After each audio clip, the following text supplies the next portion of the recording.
They told her she was lucky to be hired at all, and she let them believe it, though her hands could have built the ranch twice over and repaired half of what its owner had already ruined. That was the lie she kept for 5 winters.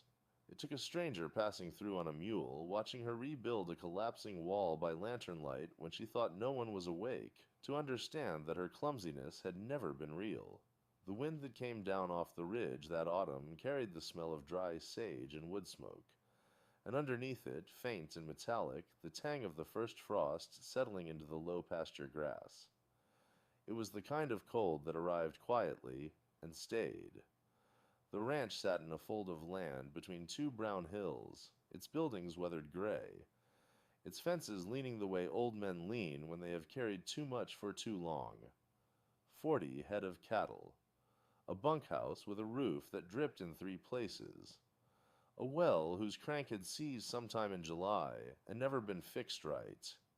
She had come to it in the spring of that 5th year with a wagon, a trunk, and no husband, though she still wore the ring because a widow with a ring was left alone more than a widow without one. The rancher who hired her, a man who wore his one good coat like a medal and spoke of his cattle the way other men spoke of sons, had looked at her the way men look at furniture they intend to replace eventually. Wide through the shoulders and the hips both, she moved slow when she knew she was watched, dropped things she could have caught, burned biscuits she could have timed blind. It cost her nothing to seem clumsy. It had once cost her everything to seem capable. She cooked. That was what they saw. Beans and salt pork and coffee thick enough to stand a spoon in, 3 times a day for 11 hands who never once asked her name beyond cook or ma'am when they wanted seconds. What they did not see was the way she studied the barn joints when she carried out the slop buckets, or the way her eyes moved over a broken axle the way another woman's eyes might move over a length of good cloth. She had learned patience the way some women learn hymns, by repetition, in the dark, when no one required it of her. The rancher complained loudly about the well crank at supper that week to no one and everyone, the way vain men complain when they want witnesses to their suffering rather than solutions. She said nothing. She had learned that too. Somewhere past the ridge line, unseen yet, a rider was working his way down through the first hard weather of the season, leading a mule loaded with traps and pelts, in no particular hurry, in no one's employ, watching the land the way a man watches something he intends to remember. Her name, when she still had use for it, had been given to her by a mother long dead in a fever year, and by a husband dead in a river crossing that took the wagon, the mules, and 2 of the 6 months' provisions along with him. She had come west a bride and arrived a widow before the grass greened twice. That was the arithmetic of the trail. 300 miles, one husband, no ceremony for the losing of him beyond a stone. She chose herself, and a psalm she said alone because no one else had known him well enough to grieve properly. She had been 19. She was 24 now, though the rancher and his hands would have guessed older, the way hard weather ages a woman in other people's eyes faster than it does in her own body. The ranch had taken her on for the cooking and nothing else, and she had made certain of the nothing else herself. She remembered the last place that had asked more of her, a trading post 2 winters back, where she had mended a wagon wheel in full daylight because a child was crying and the wheel needed mending, and it had not occurred to her yet that a woman's hands should stop at dough and wash water.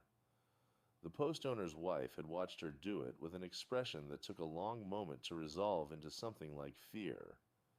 Within the month there had been talk of unnaturalness, of a woman who worked like a man and might therefore want a man's wages, a man's say, a man's freedoms. She had left before the talk cost her the roof over her head, and she had left with a private vow that she carried the way other women carried a locket, that she would never again let her hands be seen doing more than what was asked of them. So the axle stayed broken in her sight and unremarked in her mouth. The well crank ground on its worn collar, and she said nothing at supper while the rancher aired his grievance to the rafters. At night, when the bunkhouse lamps went dark and the wind came down off the ridge smelling of snow not yet fallen, She took her small candle stub out past the smokehouse to where the north wall of the bunkhouse had begun to lean, its base timbers rotted through by 2 wet autumns of neglect, and she worked it with a borrowed froe in her own 2 hands until her palms bled a little into the wood, and told herself it was for her own sleep, her own draft-free corner, and not for anyone's notice at all. The rider came down off the ridge 2 days later, into weather that had turned overnight from merely cold to something with teeth in it. The wind that had teeth in it also had a voice, and it came ahead of the rider by an hour, moaning through the gap in the north wall she had already half mended, so that she knew before she saw him that the cold had teeth enough to matter. She was at the stove when he came into the yard, and she did not go to the window. She had learned that much, that a woman who went to windows was a woman who invited questions about why she looked and what she hoped to see. He was big in the way the ranch hands were not, shoulders built for carrying weight across country, where there was no one to help carry it. And he sat his horse like a man who had spent more nights under sky than under any roof the rancher owned. He did not announce himself. He simply led the horse to the trough, unshouldered a pack heavy with pelts gone stiff in the cold, and stood a moment looking at the bunkhouse wall the way a man looks at a thing that has been done right without being asked to notice it. She saw that look through the window after all. She could not help it. The rancher came out buttoning his coat, already talking before he was close enough to be heard clearly, some mix of welcome and complaint, the well-cranked chief among his griefs. The axle after it, the wall he had not yet troubled to notice, was no longer leaning. The rider answered him in short words, 3 or 4 at a time, the kind of speech that gave nothing away and asked for nothing back. He accepted the offer of the bunkhouse floor for the night, the way a man accepts weather, without gratitude, without protest, simply because it was there and the alternative was worse. At supper he sat apart from the hands near the door, where the draft would have found him before if the wall had still been open to it. She noticed that too, setting down the pot of beans and the last of the cornbread, and said nothing, because saying something was a door she did not open twice in one lifetime. He ate without comment on the food, which she had long since stopped expecting, and did not look at her the way the hands sometimes did, not unkindly, but as though she were a fixture of the kitchen, no more remarkable than the stove itself. That, too, was safety. She had built her whole standing on being no more remarkable than the stove. It was only when she was clearing the plates, her sleeve riding up enough to show the raw line across her palm where the froe had bitten the night before, that she felt his eyes stop on her hand and stay there a moment longer than a stranger's eyes had any right to. She pulled her sleeve down. He said nothing, but he did not look away first. The rancher came in late, stamping snow from his boots, though there was no snow yet, only the habit of a man who liked the sound of his own arrival. He looked at the wall before he looked at anyone, and his mouth did the thing it did when something had gone right without his permission. A flattening, a small tightening at the corner, as if he were tasting something sour and deciding not to spit it out in company. Wall held, he said, to no one, to the room. It did, she said from the stove, not turning. He grunted and sat, and the hands ate quieter than usual, the way men eat when they are watching 2 other people not fight. The mountain man said nothing at all, which was its own kind of statement, and finished his beans and set the plate down square in the center of the table the way a man does when he intends the placement to mean something, though what it meant she could not have said, and did not try to guess. Guessing cost more than it paid. Outside, the wind had dropped to almost nothing, the kind of stillness that came before a hard frost, and she could hear the horses shifting in the corral, the creak of the barn door on its dry hinge, the particular silence of a ranch settling into night. She banked the stove.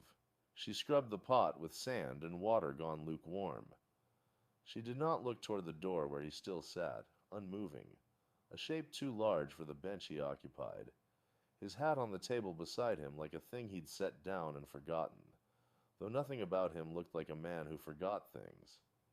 "You favor that hand," he said, finally, when the last of the hands had gone out to the bunkhouse and the rancher had taken himself off to the house without a word of thanks, as was his custom. "It's nothing. Didn't ask if it was nothing. Asked if you favored it." She set the pot upside down on the drying rack and did not answer that either, because there was no answer that did not lead somewhere she had promised herself she would not go again. He did not press it. He only rose, unfolding to his full height in the low kitchen so that his head nearly grazed the beam, and picked up his hat and stood a moment longer than leaving required. "Saddle's still torn," he said. "Bay geldings." "I noticed." "Didn't ask if you noticed." She looked at him then, because there was no way not to, and found he was already looking at her, steady, unhurried, the way a man looks at weather he is trying to read before he commits to a route. Then he touched the brim of his hat, not quite a tip, more an acknowledgment of something neither of them had said, and went out into the cold, and the door shut behind him softer than she expected a door his size would allow. She stood at the wash basin a long while after the sound of his boots had faded past the corral, scrubbing at a pot that did not need scrubbing, because her hands wanted work, and her mind wanted nothing to do with what had just passed between them. 5 years she had made herself small in this kitchen. 5 years of burning the edges of biscuits on purpose, of dropping a stitch where a stitch should hold, of letting the rancher believe her hands were thick and slow, because thick and slow hands asked no questions and drew no eyes. It was easier that way. Eyes on a woman her size, in a place like this, only ever meant one of two things, mockery or use. And she had had her fill of both long before she came west. But he had looked at the saddle same as he looked at her stew, like he was cataloging something, filing it away for later reckoning, and that frightened her more than any insult the rancher had ever thrown across the yard. The wind came up hard that night, rattling the shutter she had not yet found time to fix, and she lay on her cot listening to it worry at the wood like a dog at a bone. Sleep did not come easy. She thought of the bay gelding standing hip-shot in the cold with its cinch strap frayed near through, the kind of tear that could pitch a rider under a horse's feet if it let go at the wrong moment, and she thought of the mountain man's hands, how they'd looked wrapped loose around his coffee cup, scarred and sure, a working man's hands, not a talking man's. She rose before first light, when the sky was still more black than gray, and the cold came in under the door like water finding a crack. She told herself she was only checking the hen house. She told herself the tack shed was on the way. She told herself a great many things as she lifted the latch and slipped inside among the smell of leather and neat's foot oil and old dust. And none of them were true, and she knew it even as she reached for the saddle and turned it over in the thin light to look at the tear. Her fingers found the split seam before her eyes fully adjusted. 5 years of pretending she did not know how to do this, and her hands moved anyway, sure as if no time had passed at all, sure as if the years of hiding had only been a held breath, waiting for exactly this dark, this quiet, this one small unwatched hour to let go. The awl she found in the tack box was rusted at the joint, but the point still held true, and she worked it through the leather with the patience of a woman who had learned, long before this ranch, long before this life, that thread pulled too fast would only knot and fail you later. She threaded the waxed cord through the split seam in small, even stitches, doubling back at the corners the way her father had shown her when she was a girl, small enough to sit on his knee in the tannery. Before any of that, life had burned down to what she was now. The saddle's leather was cracked along the skirt, dry-rotted from neglect, and she rubbed in what oil she could find from the tin on the shelf, working it deep with her thumbs until the hide drank it and softened under her hands like something coming back to life. She did not hear the door. She heard instead the particular silence that comes when a large man tries to be quiet and fails only by the smallest margin. A boot settling wrong on the packed dirt floor, a breath held too long. She did not turn. Her hands kept moving because stopping would have been its own confession, And she had learned that too, somewhere in the 5 years, that the surest way to be caught was to flinch. "Didn't figure you for tack work," he said. His voice was low, unhurried, pitched for the dark and the hour, not for an audience. She kept the needle moving. "Didn't figure anyone would be up to see it. Wasn't sleeping." "Neither was I." He came further in, and she felt more than saw him crouch near the saddle, studying the stitching with the same slow attention he seemed to give everything. The fire, the food, the horses. He did not touch it. He only looked, the way a man looks at a thing he is trying to understand without disturbing it. "That's fine work," he said finally. "It's just mending." "No." He said it plainly, without heat, the way he'd corrected the boy about the fence post. "That's not just mending." She set the awl down. Her hands in the lamplight looked older than she felt, scarred across the knuckles from stove burns and rope work and years of labor no one had ever thought to ask about. She did not offer an explanation. She had none that would not cost her more than she wanted to give. Standing in a cold shed before dawn with a man whose eyes did not move the way other men's eyes moved over her. Sliding off, dismissing already elsewhere. His stayed. "You'll want to finish before first light," he said, rising. "Man like Whitcomb sees fine work. He starts asking why it was hidden." He left before she could answer, and she sat a long while after, the needle cold between her fingers, listening to the wind test the walls of the shed like it was looking for the same weakness he'd just found in her. The saddle sat finished by the time the sky grayed at the shed's one window. The leather dark with oil where she'd worked it soft again. The stitching so even a saddler in Cheyenne would have signed his name to it and called it his own. She wrapped it in the old feed sack the way she'd found it, careless looking, the way a thing looks when nobody has touched it with care. Then she carried it back to the tack room and hung it on its peg and stood for a moment looking at her own handiwork disappearing into ordinariness. The way she had learned to disappear into ordinariness, and something in her chest pulled tight at the waist of it, though she could not have said to herself, in words, what exactly was being wasted. She was at the stove by the time Whitcomb came down, coffee already boiled, biscuits already in the pan, her hands moving with the same deliberate slowness she used every morning, spilling nothing, revealing nothing. A woman who could be trusted to feed 12 men and not trusted with anything harder than that. Whitcomb took his coffee without looking at her and complained, as he complained most mornings, that the biscuits were heavy, though he ate 4 of them before he was done complaining. She did not answer. She had long since learned that answering cost more than silence. But the shed stayed with her through the morning's work, through the washing and the mending and the long, slow hours of a day built entirely out of small, invisible tasks, because a man had looked at her hands and not looked away. She found herself glancing toward the corral more than once, though she told herself she was only checking the weather, only noting how the mules stood with their haunches to the wind, a sign of snow coming down off the range before the week was out. She did not see him. He'd gone up toward the high pasture at first light, one of the hands said, to look at a heifer that had wandered from the herd 2 days back, and would not be down before dark if he was down at all. She told herself this was no matter to her. She told herself this through the noon meal, and through the mending in the afternoon light, and through the slow chill that came down with the sun. And she was still telling herself this when she banked the stove for the night and stepped out into air gone sharp and metal-smelling with the coming snow, and saw, at the far edge of the yard where the light did not reach, a shape she recognized by its stillness alone, not moving toward the bunkhouse, not moving toward her, only standing, the way a man stands when he has decided something and is waiting to see if the world will let him keep it. She did not go toward him. That was the first thing she decided, standing there with the cold working its way through her shawl, and she held to it the way she had held to smaller refusals for 5 years.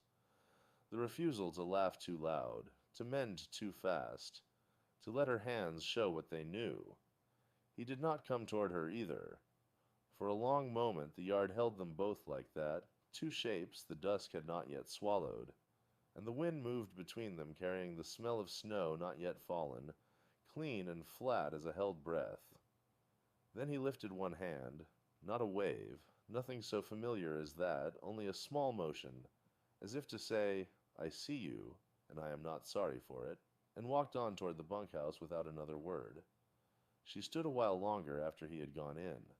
The cold had teeth now, and she felt it in the old ache along her knuckles, the ache that came every year before the first real snow, a debt her body had been paying since the winter she buried her husband in ground. So frozen the men had to build a fire over the spot for 2 days before the shovels would take. She did not think of that now, so much as she thought of the wall and the saddle, and the particular way he had looked at both, not with surprise, which she could have borne, but with something quieter, something that asked a question she was not ready to answer. Being seen had cost her a husband's respect once, before it cost her the husband himself. She remembered saying too plainly, in front of men who mattered to him, that the roof beam was cut wrong and would drop before spring. And being right had done her no good at all, only made him smaller in the eyes of men he needed, and made her, after that, someone he corrected in public for the pleasure of being corrected in return. She had learned the shape of that lesson well. A woman's competence, unhidden, made room for nothing but resentment in men who required admiration and had none to spare for anyone else. She went inside and banked the stove a second time, though it did not need it, only to have her hands doing something ordinary. Through the wall she could hear, faint, the low murmur of the bunkhouse, settling for the night, and beneath it, or perhaps only in her own remembering, the particular quiet of a man deciding not to say what he had seen. Not yet, not tonight, but soon, in the way of someone who has found a thing worth the trouble of patience. She lay down without undressing, too tired for it, and listened to the wind pick up outside, worrying at the eaves like a question that had not yet found its words. Morning came gray and hard, the kind of cold that got into the joints of a person and stayed there arguing all day.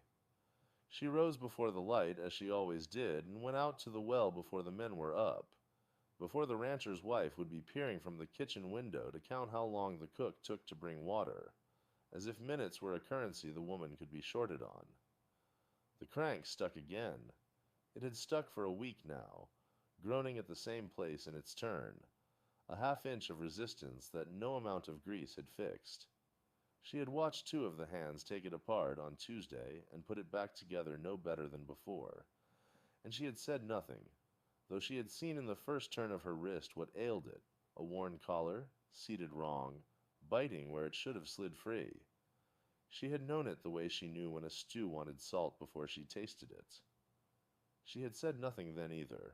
She hauled the bucket up by main strength instead, hand over hand, the rope biting her palms, and told herself this was easier than the trouble of being seen to know things. The mountain man was at the corral fence when she came back with the water, doing nothing that required his being there, checking a latch that did not need checking, running a hand down a horse's foreleg that was sound. He did not look at her long. He never did, but he had a way of being present, without demanding anything of her presence in return. And this morning that stillness felt less like accident than intention. "Crank's bad again," he said, not a question. "It'll do," she said. "Saw you by the wall last night." She did not answer. The water in the bucket had gone still by the time she trusted her hands not to shake it. "And the saddle before that," he said. "Stitching's tighter than the man who made it new. I mend what needs mending." She kept her voice flat, the voice she used for weather and prices, for things that could not be argued with because they held no opinion. He was quiet a moment, watching the horse's ear flick at a fly that was not yet season for flies. "Man who taught me leather work used to say there's them that can fix a thing and them that can only complain a thing is broke, and the second kind always outnumbers the first and always resents them." He said it plain, not as praise, only as something observed, the way he might have remarked on the wind changing. Then the first kind does well to keep quiet about it, she said, and picked up the bucket, and did not wait to see what he made of that, though she felt his eyes on her back the whole walk to the kitchen door, patient, unhurried, the way frost waits on a window pane for the exact moment it means to bloom. The kitchen held its warmth like a held breath. The fire banked low but steady, and she busied herself at the washtub with the deliberate slowness that had become second nature, the same slowness she brought to every task in daylight, every task where the rancher's men might glance through a window and see more than they should. She scrubbed a pot that did not need scrubbing. She let the bucket sit by the door longer than necessary before she poured it. Habits built over 5 winters did not break, because one man with quiet eyes had watched her hands work fast in the dark. Still, something in her had shifted, small as a hairline crack in a beam, the kind that does not show until weight is put against it. She thought of the wall as she worked, the way the new-set logs had held through the night's wind, groaning but not giving, and she thought of the saddle hanging now in the tack room, restitched and oiled, waiting for someone to notice or not notice, whichever the day demanded. She had done good work. She always did good work. That was not the danger. The danger was in being seen doing it. The rancher came through near midday, boots loud on the plank floor, smelling of horse and the tobacco he chewed but never smoked, a vanity he mistook for restraint. He complained about the coffee, though the coffee was the same coffee he complained about every day, and she said nothing, only refilled his cup and kept her eyes on the middle distance the way she had trained herself to do, the way a woman learns to make her face into a wall with no windows. That fence line by the north pastures still down, he said to no one. To the room, the way he spoke when he wanted credit for noticing problems without the burden of solving them. Man says he'll get to it. Man's had a week. She wiped the counter. She did not say that she had already looked at the fence, that the post rot went deeper than a week's fixing would cure, that she'd seen it 3 days past while carrying water and filed it away the way she filed away everything, a ledger of the ranch's failures that she kept only for herself, useful to no one, dangerous to speak. Outside, past the window's frost-crossed glass, she caught sight of him again.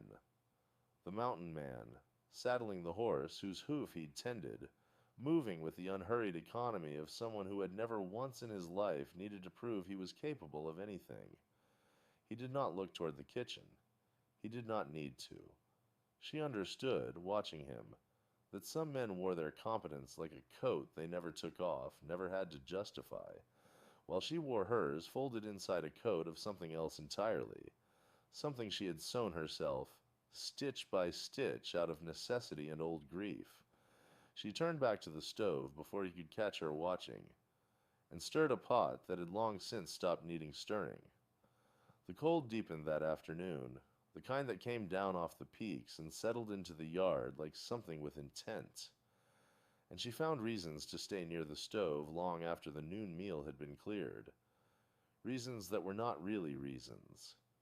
A pot that could be scrubbed twice, a shelf of tins that could be reordered by size instead of by use, small tasks invented to keep her hands moving so her mind would not wander toward the window and what stood beyond it.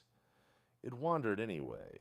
She had learned in 5 years of this work that a woman's hands told more truth than her mouth ever could, and so she had trained her hands the way another might train a voice, to speak plainly, to speak little, to never once suggest more than what was asked of them. Biscuits that rose evenly but not remarkably. Meat cut competent but not fine. She had unlearned her own precision the way some men unlearn gentleness, out of a hard understanding that either could get you noticed, and being noticed in her experience was rarely a kindness.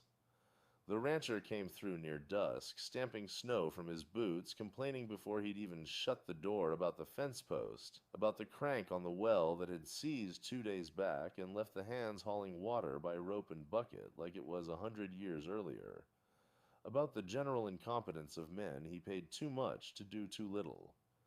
He said this the way he said most things, as though the world's failures were a personal insult leveled against him alone. And she listened without answering, because answering was a door she had learned not to open. "Man out there," the rancher said, jerking his chin toward the yard, looked at the crank an hour and said nothing. Waste of an hour. She did not say that she had heard the crank grinding wrong for 3 weeks now, a particular catch in its turn that spoke of a stripped gear tooth, not rust, not rope wear. Something that would need more than grease to fix. She did not say that she had thought more than once of walking out there in the gray hour before the hands woke and setting it right herself, the way she had set the wall right, the way she had set the saddle right, quiet and unseen and gone before anyone could ask how.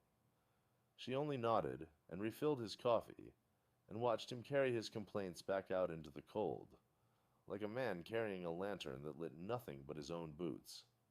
Later, alone, she stood at the window with a rag still in her hand, and watched the dark come down over the well house, its crank sitting silent and broken under a skin of frost, and felt the old, familiar itch in her palms.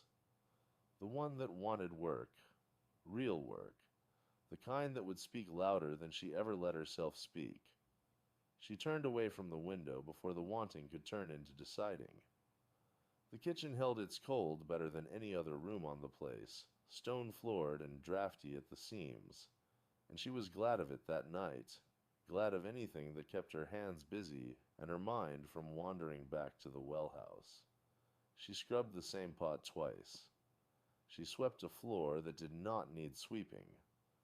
Outside, the wind had picked up, carrying with it the particular groan of the barn door that always came loose in weather like this, and under it, fainter. She thought she heard the crank again, not turning, just settling, iron finding its cold shape for the night. She did not go to the window this time. Instead, she banked the stove low, laid out the morning's dough to rise under a cloth, and took herself to the small room off the pantry where she slept, a room barely wider than the cot in it, with a shelf for her few things and a single nail for her coat. She sat on the edge of the cot a long while before she lay down, working a thumbnail along the seam of her palm, feeling the calluses there that 5 years of pretending clumsy had never quite managed to soften. Her hands had not forgotten what they knew. That was the trouble with hands. Unlike faces, unlike voices, they did not know how to lie convincingly for long. She thought of the saddle, mended in the dark of the tack room with the household asleep, the leather cool and stiff under her fingers until the heat of the work loosened it, until the stitches came, even and small, the way her husband had once taught her before he'd learned to be ashamed of a wife who could do a man's mending better than he could. She thought of the wall, the timber groaning back into true under her shoulder, the smell of green pine and her own sweat in the freezing air. No one had asked her how the wall had come to stand straight again by morning. No one had asked about the saddle either.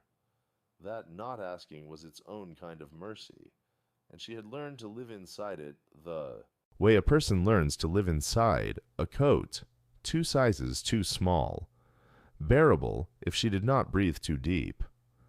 The wind found some new gap in the eaves and worked at it steadily, patient as water. She lay listening, thinking of the crank's stripped tooth, turning the shape of the repair over in her mind without meaning to. The pin she would need, the length of it, the angle to drive it home. The way another woman might turn over a hymn she'd known since childhood, without deciding to remember, simply unable to stop.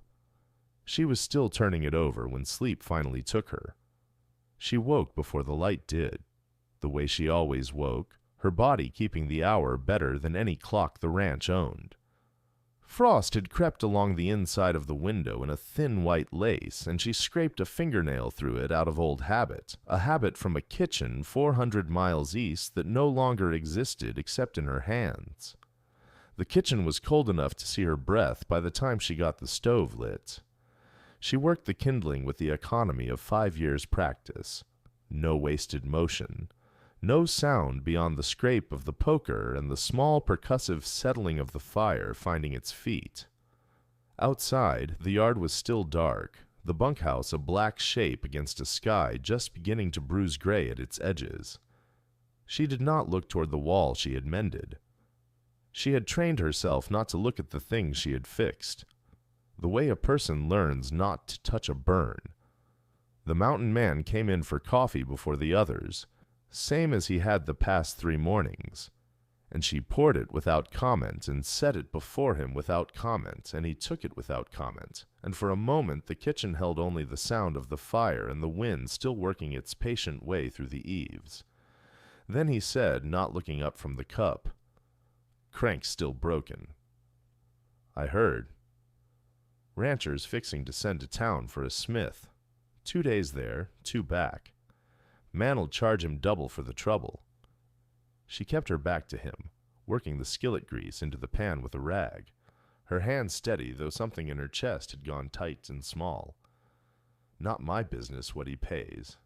"No," the mountain man agreed, mild as milk. "Suppose it isn't."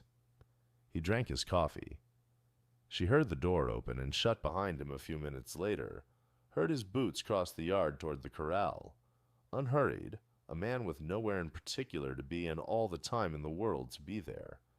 She stood a while longer at the stove, not moving, listening to the fire, thinking of the pin she'd need for the crank's stripped tooth, the length of it, the angle, and hating herself a little for thinking of it at all, for the way her mind kept reaching toward the thing, regardless of what she told it.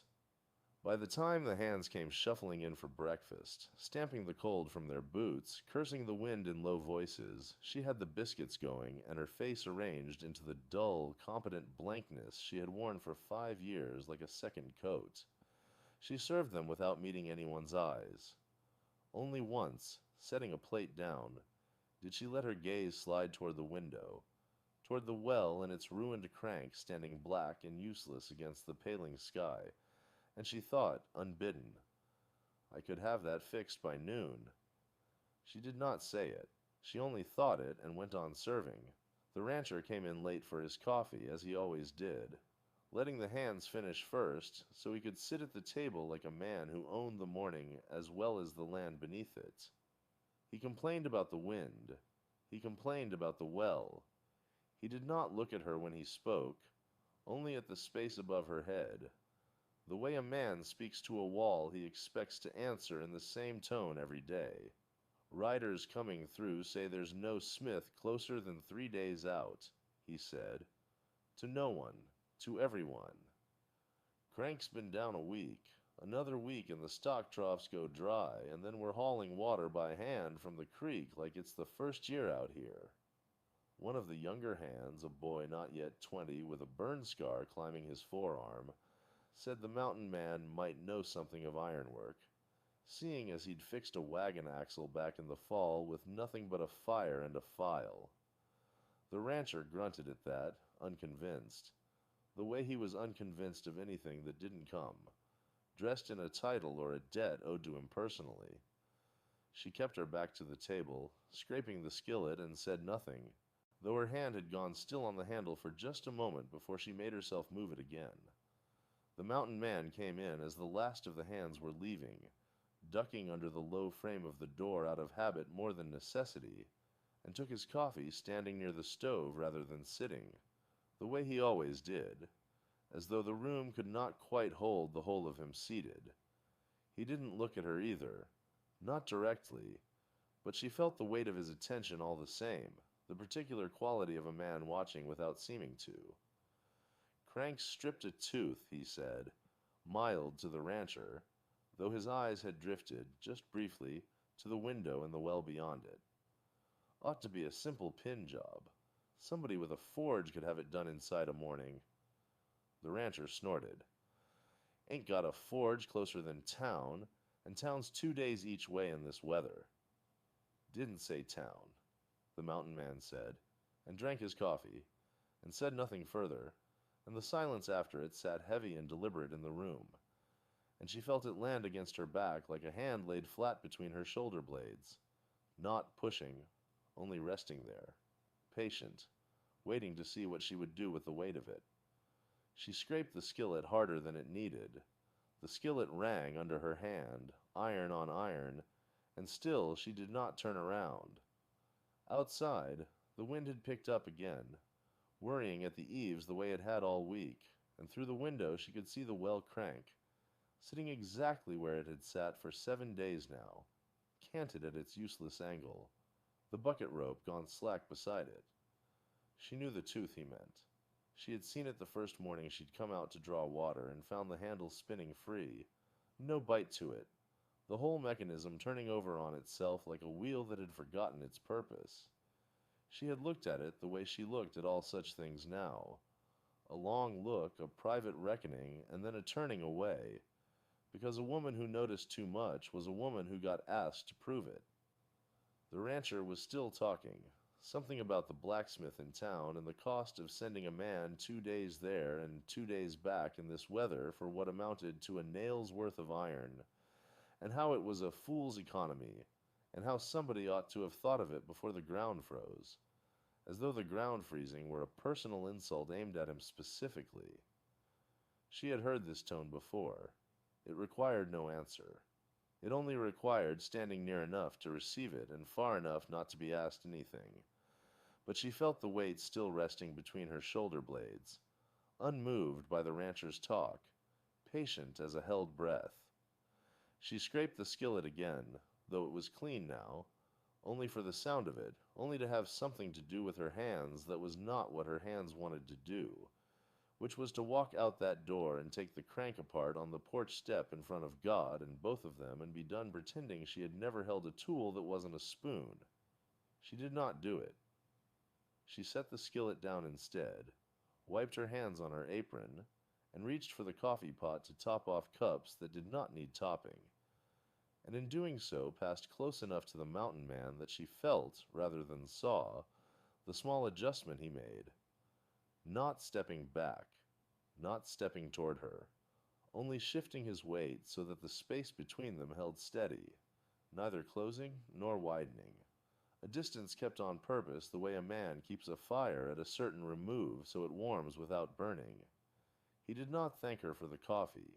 He never did.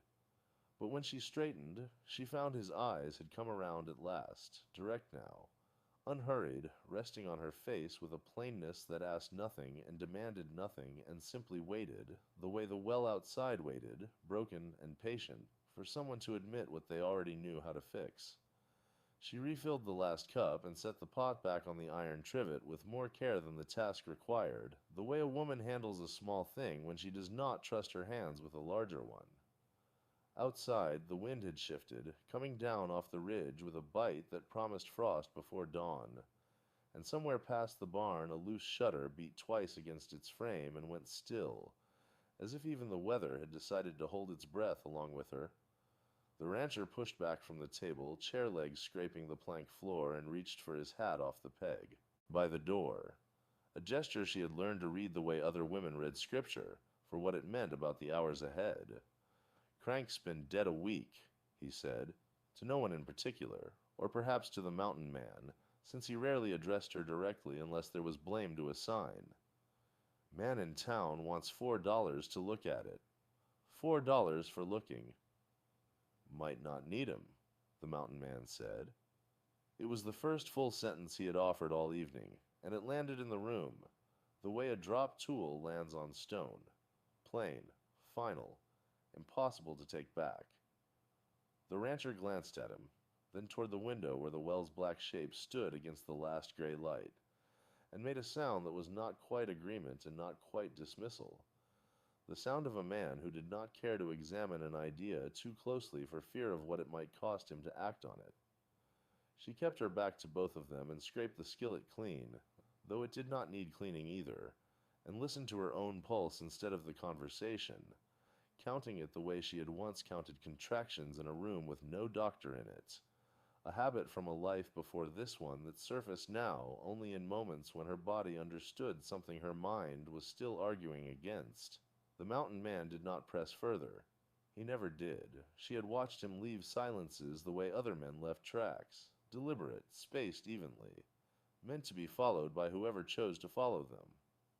He rose, took his hat from where it hung dripping slightly from the day's ride, and paused at the door long enough to look back once, not at the rancher, not at the broken, well-framed dark in the window, but at her, standing at the stove with her sleeves still rolled from washing and her hands raw from lye soap and grease.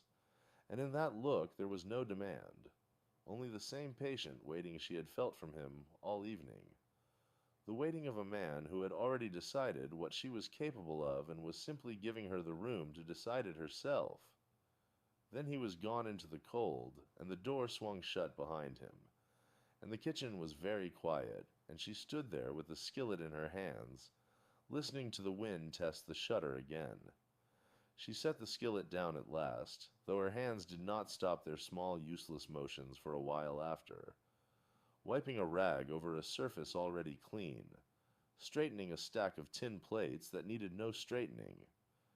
It was a habit from another life, this tidying when there was nothing left to tidy, and she recognized it now the way she recognized most things about herself, a beat too late, and only after the feeling had already done its work. The wind kept at the shutter through the night, patient as the man who had left.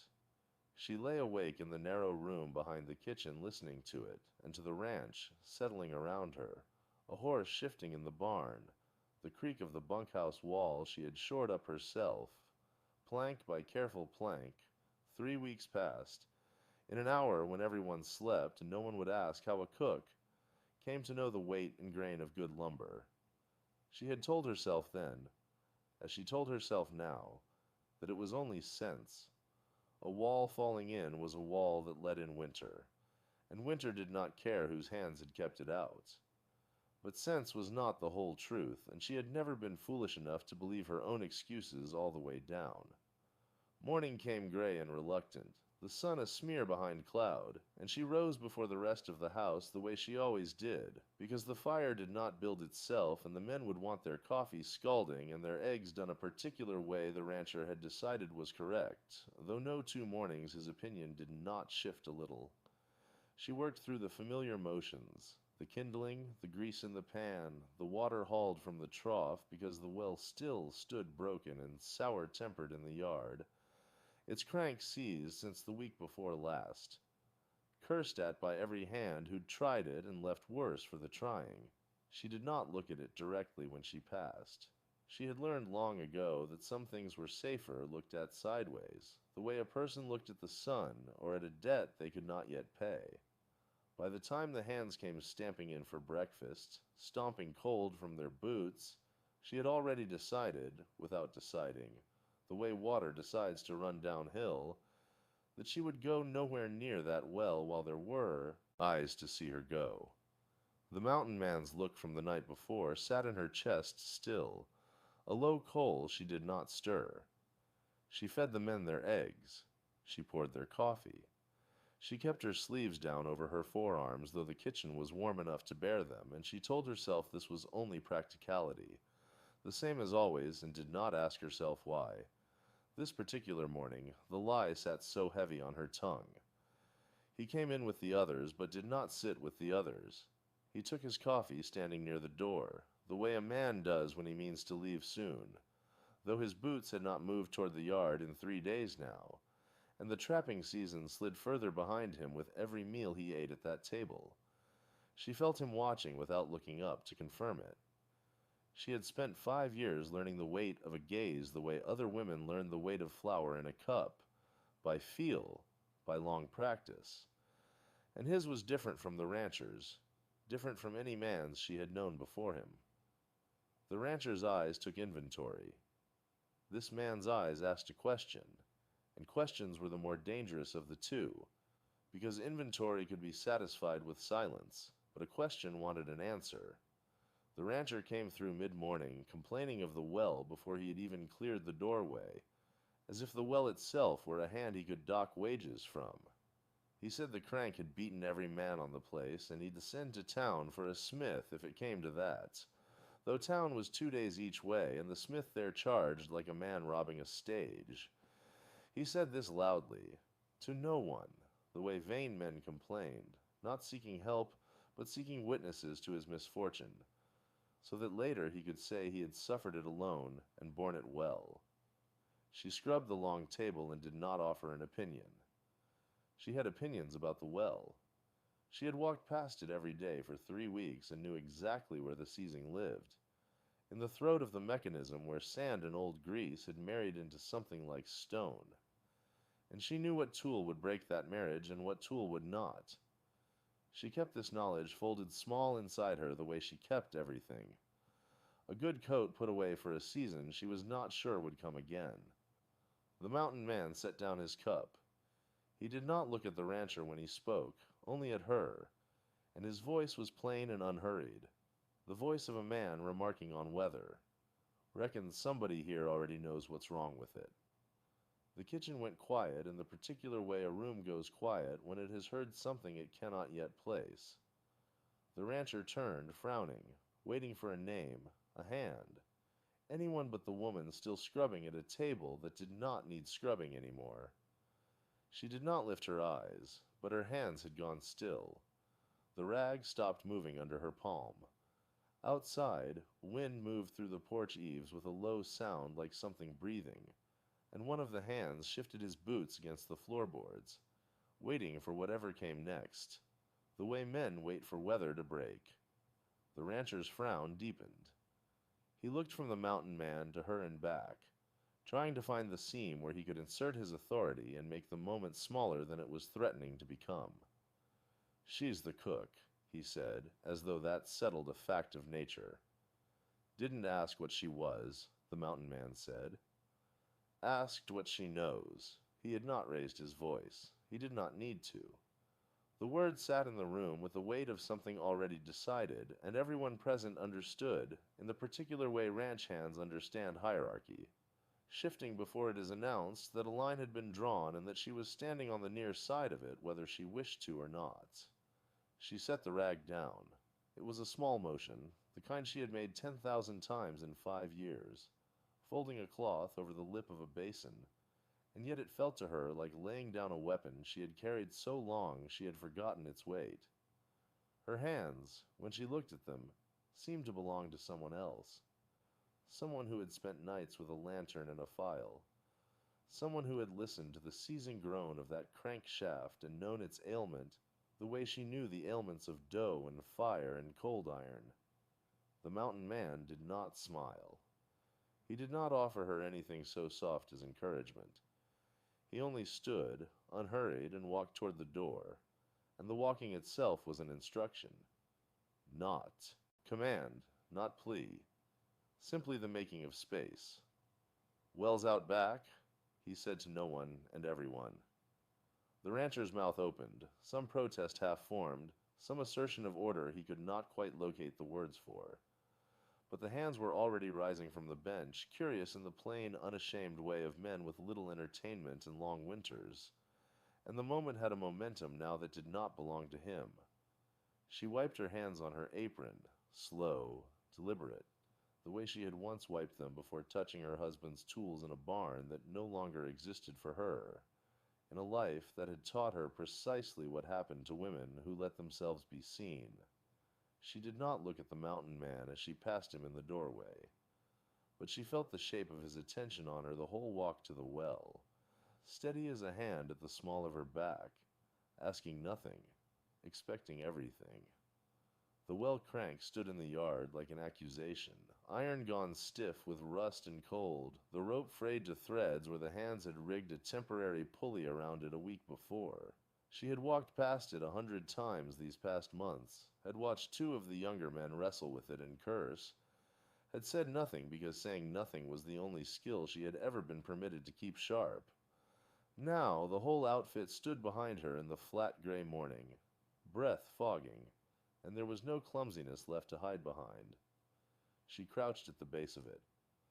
Her hands went first to the housing, feeling where the metal had seized, then to the crank arm itself, testing its give the way she had once tested the give of a wagon axle before a river crossing, back when a man beside her had trusted her hands without needing to watch them work. The memory did not slow her. If anything, it steadied her, the old grief folding itself into the old competence, one feeding the other the way it always had. She called for the small hammer, and someone put it in her palm without asking why. She called for grease, and a jar appeared. The rancher stood at the porch rail with his arms crossed, his face arranged into something between contempt and confusion. A man watching the ground shift and not yet willing to admit he felt it. She did not look at him. She had spent 5 years not looking at men like him, and the habit held even now, even with everyone watching, even with the mountain man standing at the edge of the yard with his hat pushed back, and his stillness louder than any word he might have spoken. She worked the seize joint free with 3 sharp strikes, angled just so, the way her husband had shown her once on a Sunday that felt now like it belonged to another woman entirely. Grease went into the housing. The crank turned a quarter turn, resisted, then gave. She rethreaded the rope with fingers that did not shake, knotted it the way rope ought to be knotted for weight and weather both, and stood. She took hold of the handle and turned it, once, twice, and the bucket rose clean and steady from the dark of the well, water sloshing silver in the gray light, and nobody said a single word. The hands looked at each other. The rancher's jaw worked without producing sound, and she stood there with wet hands and cold knuckles and the crank still humming faintly in its new grease, feeling for the first time in 5 years, entirely and unbearably visible. The rancher recovered first, the way vain men always did, reaching for a sentence that would put the moment back in its proper place beneath him. "Well," he said, and cleared his throat and looked at the bucket rather than at her. "Well, that's fine work, fine work." He said it the way a man announces weather, something that had happened to him rather than something she had done, and he turned half away already reaching for the next order of the day, already deciding this would be a story he told about his own good judgment in hiring her. She let him. She had learned long ago that a man's account of himself mattered less than what her hands had already proven, and the water in the bucket did not care whose triumph it was. The hands did not turn away so easily. One of the younger ones, the boy who had laughed at her flour sack apron a season back, stood with his mouth still slightly open, looking at the crank as though it might explain itself further if he waited. The older hand, the one who had watched her split wood without offering to help, took off his hat and did not put it back on for a long moment, which was, in its way, the loudest thing anyone said all morning. The mountain man did not move from the edge of the yard. He had not clapped, had not stepped forward to praise her, had not done any of the things a lesser man might do to make the moment about his own good instincts in bringing it to pass. He simply watched her the way he had watched her fix the wall, the way he had watched her restitch the saddle, as though competence were a language he had been waiting 5 years to hear spoken plainly in daylight, and now that he had heard it, he intended to keep listening.